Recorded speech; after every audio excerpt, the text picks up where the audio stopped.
Siz qulsiz. Bu tuzumni yaratgan yangi qullik. Bu yerdagi eng asosiy narsa qulligini hech qachon bilmasligi kerak. Shunda u qochish yoki erkinlikka qarab intilmaydi. Tizim uchun erkin inson xavfli. Shuning uchun ular barchani ko'rinmas zanjir bilan ushlashni xohlashadi. Bu zanjir esa maosh. Sen shishali banka ichida yashayapsan.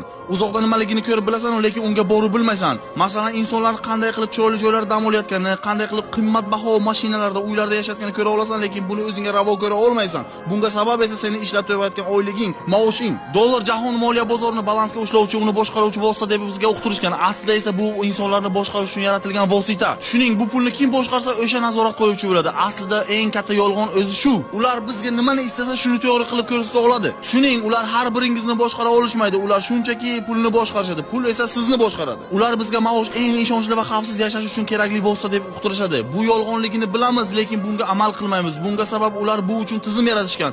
Bu tizim oqimi shunchalik kuchliki, undan chiqish go'yoki imkonsiz. Tizim senga maosh beradi va bu maoshni qaytarib olish uchun senga undanda ko'proq muammolar yaratib beradi. Muammolar maoshingga qadr beradi. Chunki u bo'lmasa, xuddiki bu muammolarni yecha olmaysan. Asta-sekin muammolaring ko'payib boradi va bu muammolarni yechish uchun senga ko'proq pul kerak bo'ladi. Tizim senga xuddi yordam qo'lini cho'zayotganda kredit taklif qiladi va bu narsa seni tubi yo'q aylanaga qarab tortaveradi va seni hayoting uy, ish, kredit yopish bo'lib qoladi. Agar senda bu hol bo'lmasa, senda boshqalarnikidan ko'ra yaxshiroq imkoniyatlar bor. Seni bu tizimdan olib chiqadigan yagona narsa bu pul.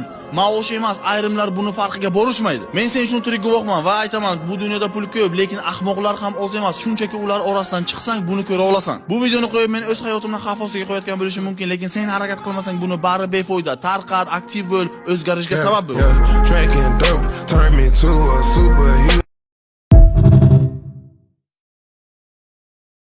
O'g'il bola, maksimum qizishmasdan gapiraman, tushunishing uchun.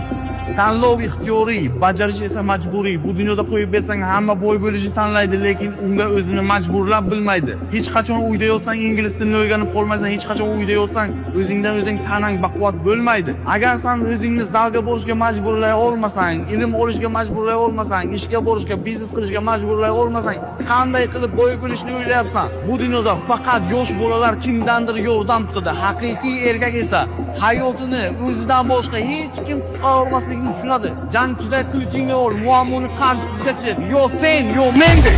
Yo sen, yo mendek.